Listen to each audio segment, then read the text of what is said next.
Hello everyone and welcome to this video. This video is an introduction to the pipe organ for beginners, and my hope is that by the end of this video you'll understand what a pipe organ is, how it works, and how you can use it. With that, let us begin.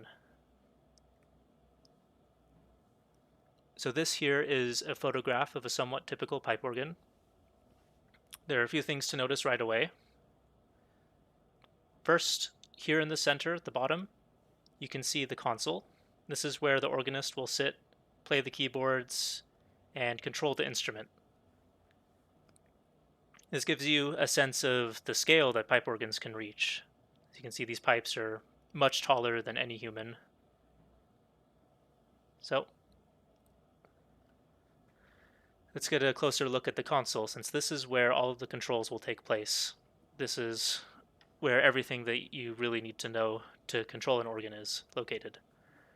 So, we're going to go through and explain what all these parts are. Obviously, it's a lot more complicated than a piano. It's not just one keyboard and a few pedals. This is a whole pedal board for your feet to play notes, along with 4 expression pedals on this organ, 4 keyboards just for your hands, toe pistons. We have these little white buttons below the keyboards are thumb pistons,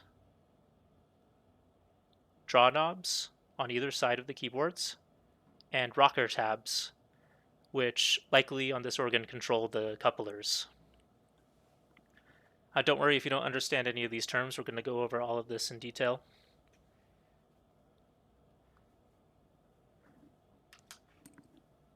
And one of the most important things to understand about the organ is that the organ is not a piano, even though it does bear some resemblance. They're both keyboard instruments.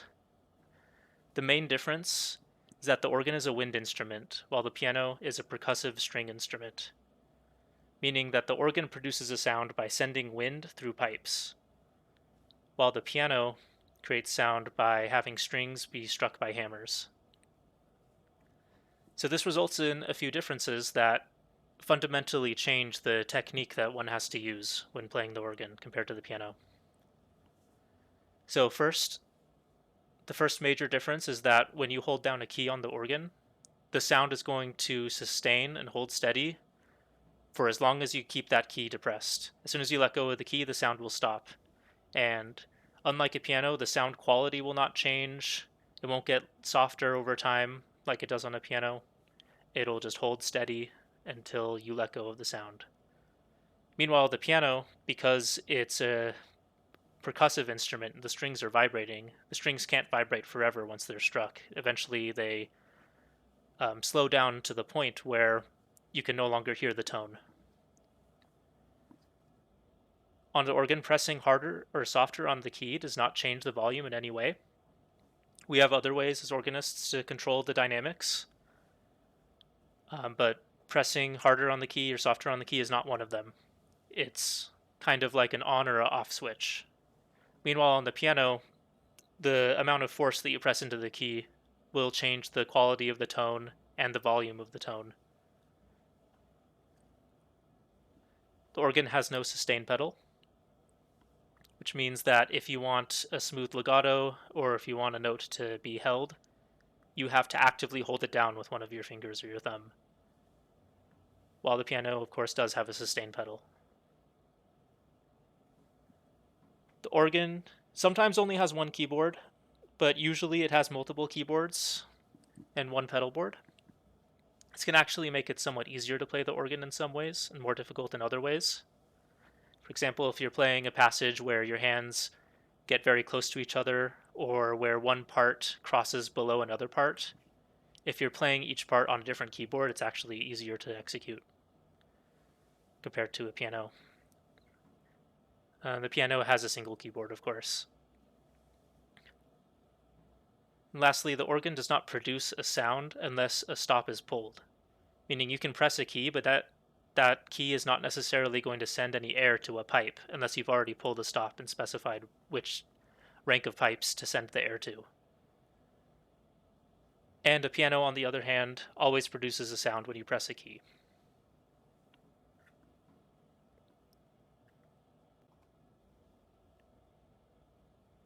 Since the organ is a wind instrument, it needs a source of air pressure. Historically, this was achieved by manually pumping bellows. However, in the modern era, we have electrified and motorized bellows that can do the pumping for us. On the left, you can see a historical depiction of manually pumping bellows, and on the right, a more modern motorized setup. The bellows supply the air pressure to the wind chest, and by pulling a stop, we can allow air to escape the wind chest into certain ranks of pipes when we press keys. So here on the left, we have a depiction of the wind chest with 3 ranks of pipes. You can see the holes for the missing pipes. And when you pull a stop on the organ, it's actually internally sliding this piece of wood back and forth, which is blocking and opening air channels. So we can see here on the far right, when the slider is closed, the stop is disengaged, you see solid wood and no air can pass through. Meanwhile, when you pull the stop, or on the other hand, when you pull a stop, these holes line up with the base of the pipes, and air is able to pass through when you press a note. And now we can see at the bottom these notes. You see labels C, D, E, F, G with these vertical bars attached. So when you press a key, there is a mechanism that links it to here, and this releases the tone valve. It allows air to enter into the pipe as you press the key, in conjunction with the sliders.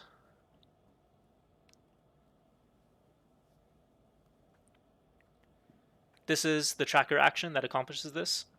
Some modern organs just use an electric action, but historical organs and some modern organs as well use a tracker action. So here we can see the pedal board, and if we just take this one note here and we trace how it's connected, it goes straight up here, and then here it attaches to this horizontal bar, which goes all the way across here, and then this attaches to another vertical bar. And so how this works is when you press a key, it pulls down on this first vertical bar, which, because it's attached to the horizontal bar, rotates the horizontal bar. And then this rotation, because it's attached here, transfers into more vertical motion of this bar. And this is linked directly to the stop valve and allows the air to pass through inside of the wind chest to the pipe.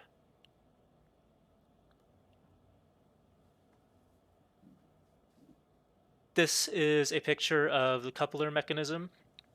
I'm not going to try to explain in detail how it works, but for the purpose of this video, it suffices to say that this mechanism allows you to control another keyboard with a single keyboard. So for example, if you want to play on the top keyboard and the bottom keyboard at the same time, you can couple the top keyboard to the bottom keyboard.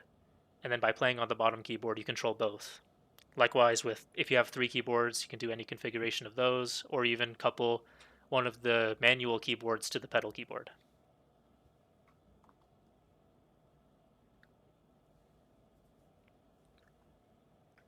Next, we have expression pedals.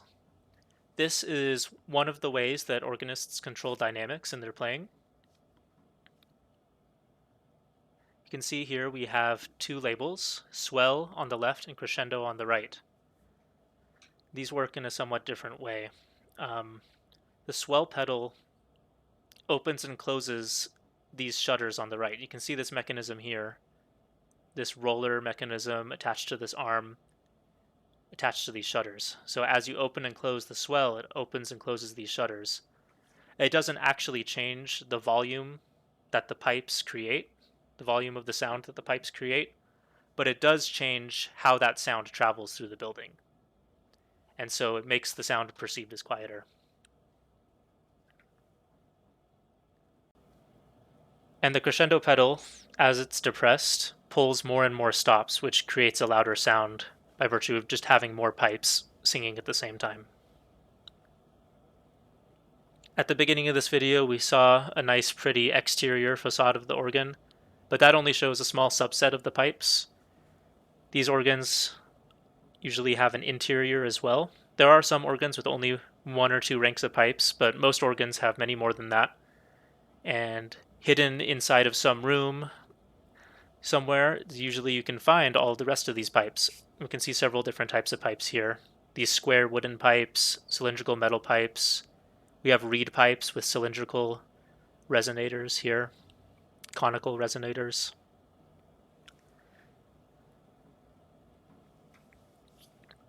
This is a diagram of some of the more common types of organ pipes. There are many more than this, but we can see we have pipes that have this sort of mouth mechanism, so the air comes in through the bottom, blows through this opening like a whistle, and the length of the tube determines the pitch that it creates.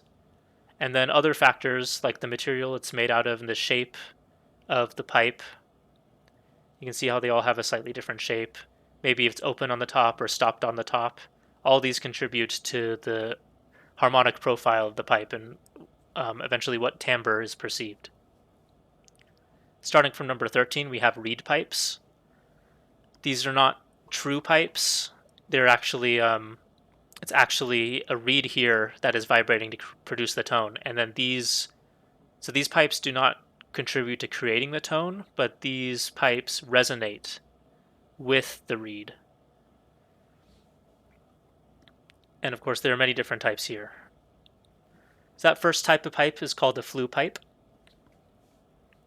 That tone is produced by vibrating a column of air, and we tune them by lengthening or shortening the effective length of pipe. If it's a stopped pipe, we can move the stopper up and down. And if it's an open pipe, there is a sliding sleeve that changes the effective length. We can move it up and move it down and subtly adjust the length of the pipe. And there are 3 basic classes of tone color for flue pipes. We have the principals, which is the sort of default, the basic standard organ tone. We have string pipes, so they could be labeled something like violin, viola, and they have more prominent harmonics and a slightly more nasal sound quality. And we have flutes, which have a very clear sound quality. There are 4 types of flutes. We have stopped flutes, half-stopped flutes, open flutes, and harmonic flutes.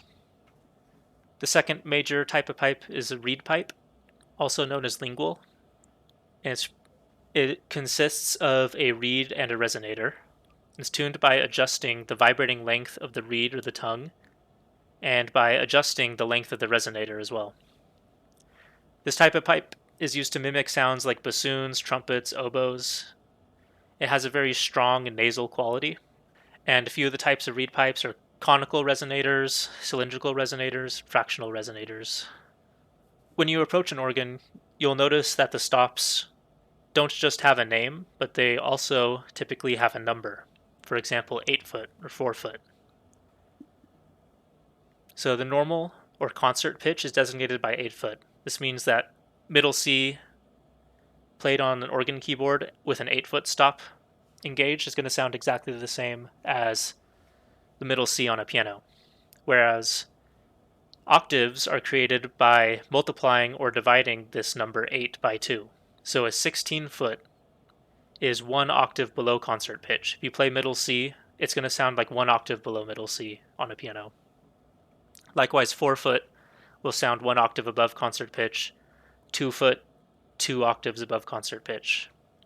And the concert pitch is designated by 8 foot because at 8 foot, an 8 foot pipe is approximately the same tone as the lowest key on the keyboard, low C. And there are also mutation stops, and these stops create partials that are not octaves of the fundamental. So for example, it might create a 5th or a 3rd. If you're playing a C, it'll create a G or an E, not another C like a 16 4-foot or 2-foot would. So foundation stops are those that are just octave multiples of the fundamental pitch. So if you play a C, you get another C just in a different octave. Mutation stops correspond to the natural partials or the overtones of the fundamental pitch. If you're not familiar with the harmonic series, I'd recommend pausing and taking a moment to search and see what the harmonic series is. Now these are used in conjunction with 8-foot or 4-foot stops, because otherwise it's like you're playing on a transposed keyboard. If you're playing a C without any 8-foot or 4-foot, you're only going to hear that overtone, which is a different note, and it's not going to sound like a C. And the designations for mutation stops are built in two ways. They can be built with an 8-foot as the fundamental, or a 16-foot as the fundamental. Here's what that looks like when they're built with the 8-foot as the fundamental. This is somewhat more common. So the first partial is the fundamental tone, that's 8-foot. And if you want an octave above that, you get 4-foot. And then a 12th, which is an octave plus a 5th, is the third partial, and that has the label 2 2/3 foot. The fourth partial is the 15th, also known as the super octave, with a 2-foot. Fifth partial is the 17th, known as tierce, which means third, because it's a third in a much higher octave. And this is 1 3/5 foot. The sixth partial is the 19th larigo. This is another compound interval of the 5th. The seventh partial is 1 1/7 foot, and this is a flat 7th, flat 21st, also known as septième. And the eighth partial is a 1 foot, which is a 22nd, also known as C float, and this is essentially an octave above the super octave.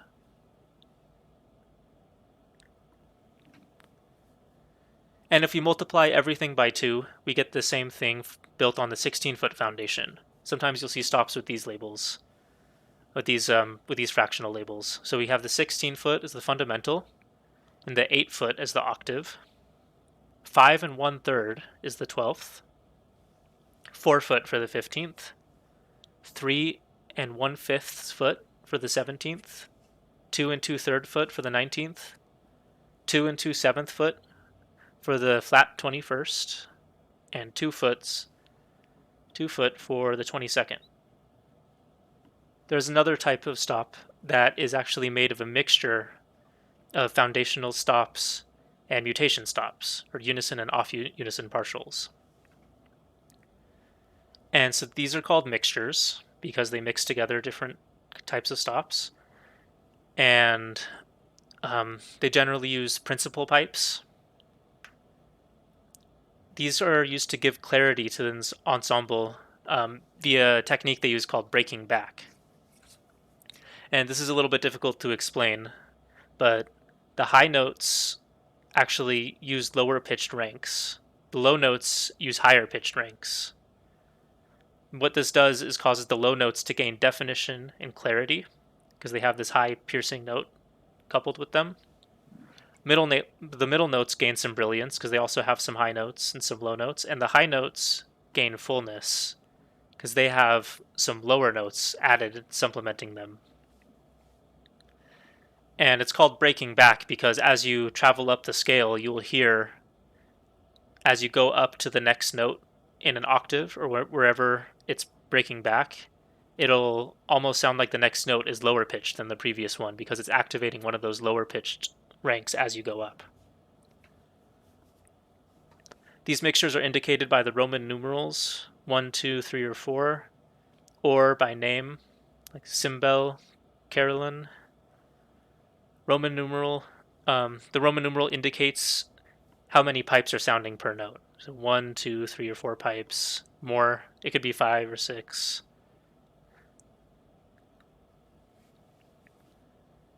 So ranks versus division. I've been using this word ranks throughout this video.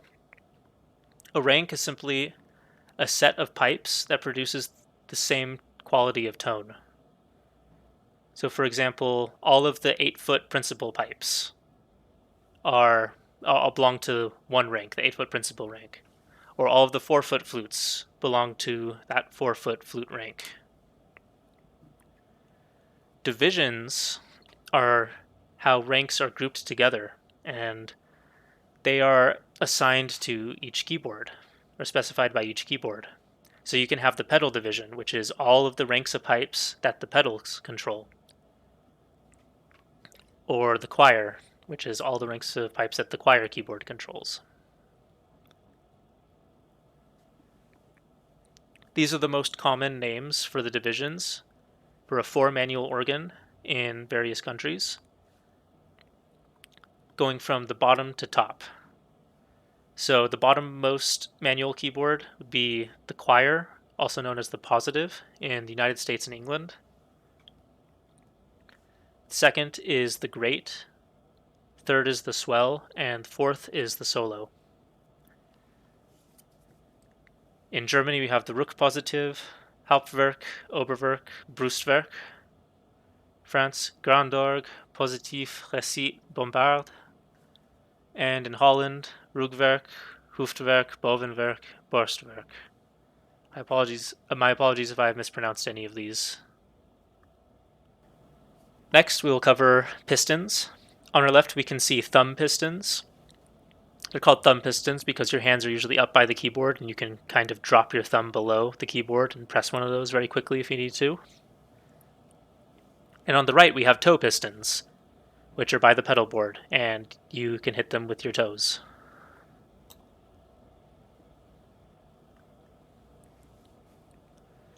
So what does a piston do? Piston is used to very quickly load preset combinations of rings, essentially to engage combinations of stops in an instant. You can imagine many scenarios where this is useful. For example, if you're accompanying a congregation with a hymn and you want the second or third verse to sound different, but you only have a split second, you only have a moment to change the sound because the congregation is taking a breath and then they're going to go into the next verse. So if you want to pull 5 or 6 stops in that breath, you're not going to succeed. So what you do is ahead of time, you go to the organ and you program one of those pistons to have the sound that you want. And then all you have to do is press, say, number 2. And in an instant, it'll change to the sound that you want. And you'll be able to continue accompanying the congregation without missing a beat. So thumb pistons are located under the manuals. The toe pistons are located above the pedal board. And the pistons are organized by divisions. So there are general pistons, which controls everything. It controls the pedals, it controls the choir, great, swell, solo keyboards, all of them. It controls every single division, couplers as well. Then you have them for specific divisions, like the pedal division, or the pedal pistons. You can press one of those and it will only change the stops in the pedal. The choir, great, swell will remain unchanged. Same for the choir. It won't change the pedal sound if you use a choir piston.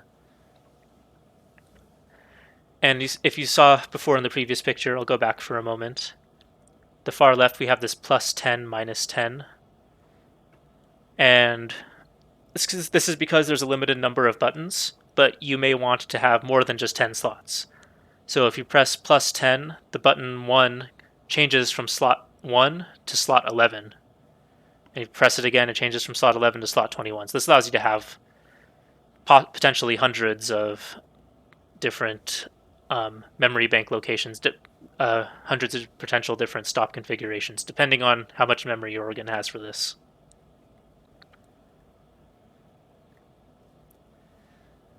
You'll also see what looks like a thumb piston labeled with GC, and this stands for General Cancel. Often it'll be present as a toe piston too, and when you press this, it essentially disengages every single stop, makes the organ silent so that you can start fresh pulling a new stop or something. And then there's one labeled S. There'll generally be one for each division, so you'll see an S for the pedal division, S for the choir, S for the swell, S for the great, and an S for the generals. And this stands for set. So the procedure to set a combination is to first engage the desired stops, find a sound that you like, then you press and hold the S button. If you want to set a general combination, press and hold the general S button, Or if you only want to set it for the choir, press and hold the choir S button. Then press the piston that you would like to assign this combination to while still holding down this S button, while still holding down set. So you hold down set and say I want to assign it to piston 3, then I would, while holding down set, press piston 3 and then release the S button. And after this, it should have your combination saved. You can test this by pressing the general cancel and then pressing that third piston, and it should engage all of your stops. A word of warning to any potential new organists practicing at their church. You don't want to mess with the generals without first consulting with any existing organists there, because you could severely mess with somebody's workflow if you end up changing their combinations on them and they don't know and they go to a service and they are expecting one sound and they get a different one. So use with caution. Don't necessarily go and try this without first getting permission for this. And some additional features that organs have. Often there is a tremulant stop, which means trembling in French, and this modulates the air pressure going through the pipes, and it creates a sort of wavering quality, sort of like vibrato on a violin. There are also celeste stops, often called voix celeste, and they're tuned slightly sharp compared to concert pitch. So you use the celeste stops in conjunction with a normal stop, like a violin usually, but you could also do it with a flute or a principal, I suppose. And with the combination of the two slightly differently tuned stops, there's going to be a beat frequency from the interference of those two slightly different frequencies. So this also, like the tremulant, sort of creates a wavering sound quality. Many organs have chimes. This lets you play these big chimes. And a Zimbelstern, which is popular around Christmas time. It's a rotating metal or wooden star-shaped wheel, and each point of the star is mounted with bells. When you engage the stop, the whole wheel apparatus starts to rotate, which causes the bells to jingle somewhat randomly. It's kind of like wind chimes.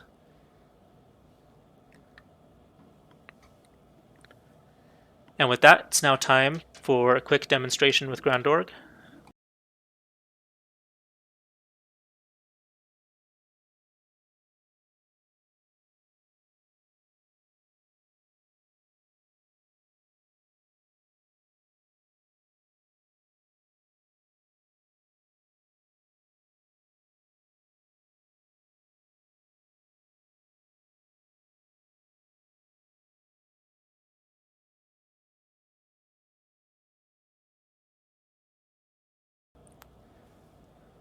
So we are here in GrandOrgue. What GrandOrgue does is allows us to digitally replicate all the features or all the important features of a real organ without having access to one. My organ at home is just a 2-manual digital organ with pedals. This digital organ has 3. This organ sample set has 3. So the first thing I'm going to do is couple 3 to 2. This will allow me to control this third manual despite only having 2 manuals. So first, if we see what happens when I press a note on my upper manual, I have it mapped to that second manual. If I engage this coupler, now it's playing on both keyboards at the same time. I could also couple the pedals to one of these manuals. So for example, if I do 3 to pedal and I play a pedal note, you can see it's playing here, and it's also playing on manual 3. I could do the same with 2 to pedal, 1 to pedal.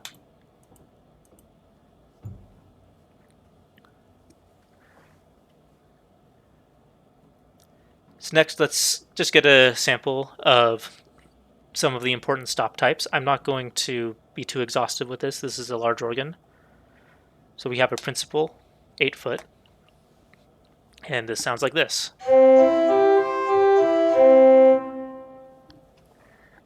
And we can add the oktava 4-foot. And what you'll hear is it'll still have this concert pitch, but it'll also have layered on top of it a higher pitch. I can continue. Maybe I want to add the super octave 2-foot.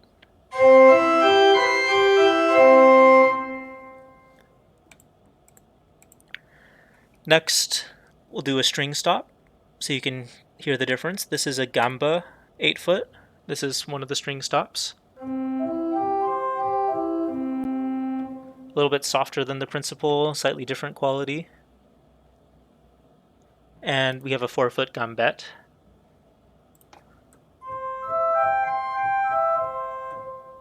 Also a string stop.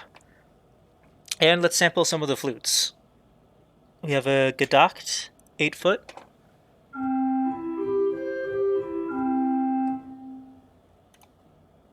Let's try a 4-foot roar flute.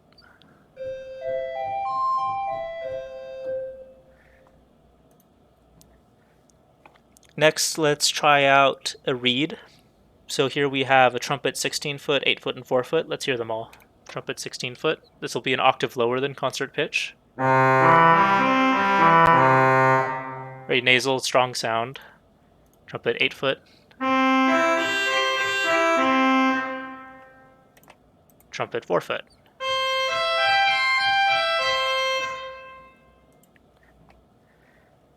Let's try out a tremulant now. So for this one, I will add 8, 4, and 2-foot flutes and add the tremulant.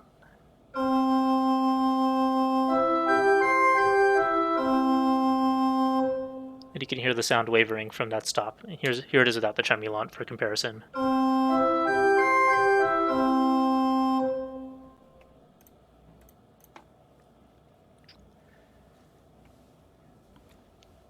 This is organized, as you can see at the top, positive, great, swell, pedal. So if we want to engage a pedal stop, we just have to look over here at this pedal section and pick whatever stop we want. This is a 32-foot. This is 2 octaves below concert pitch.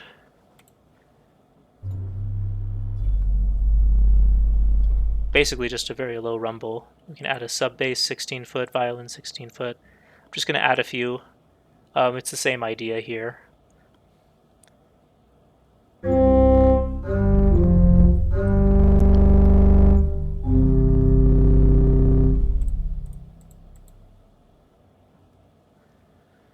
Now, lastly, let's go over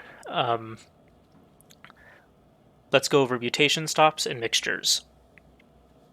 So for this one, let me add an 8-foot,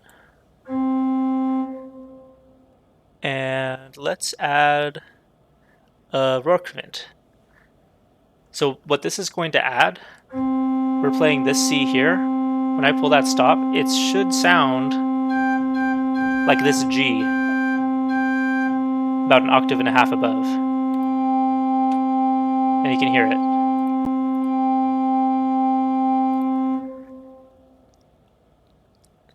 And we could do a tierce. This will be a third above, or a compound interval of a third above. So I think it'll sound like this one. Yep. And we can layer these sounds. Add a 4-foot as well. And we get all these overtones as well that are not, if we play a C, we're getting G and E as well, just from one note.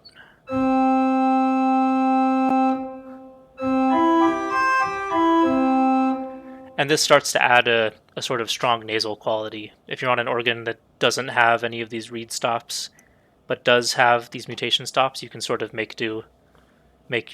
simulate a reed stop with these mutations.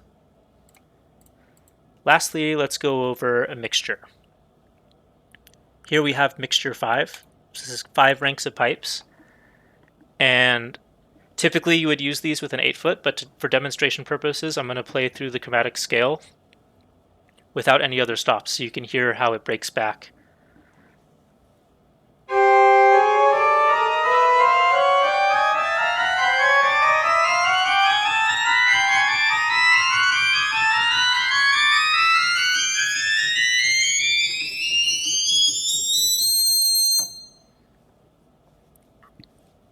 Oh, it's a very interesting sound here in the bass notes. You can see even though you're playing one of the lowest notes on the keyboard, it has a lot of very high-pitched qualities. As you go up the keyboard, it engages lower-pitched ranks. So the overall pitch still increases, but it sort of adds this depth in the higher ranges and this brilliance in the lower ranges. And let's just do a quick sample of this with how you're supposed to use it, with maybe an 8-foot, 2-foot, or 4-foot, 2-foot. And this gets you a pretty strong sound.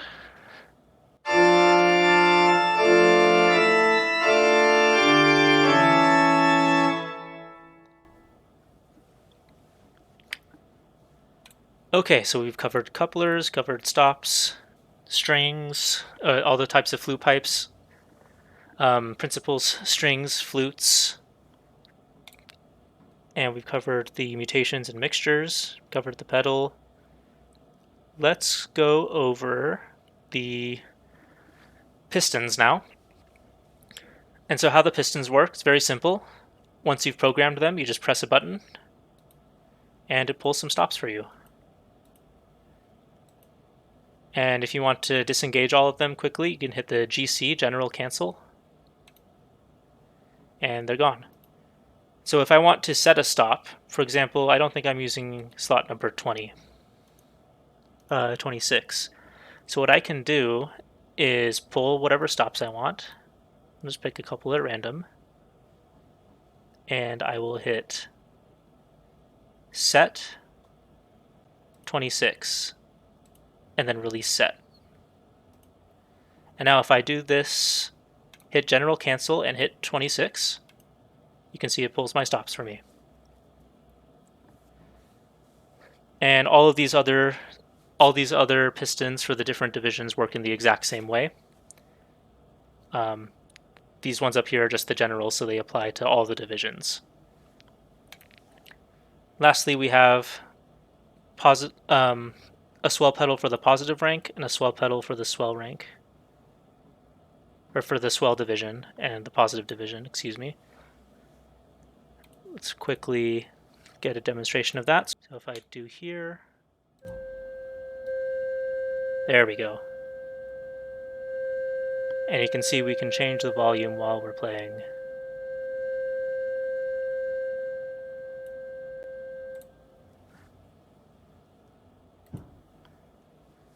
So that's it.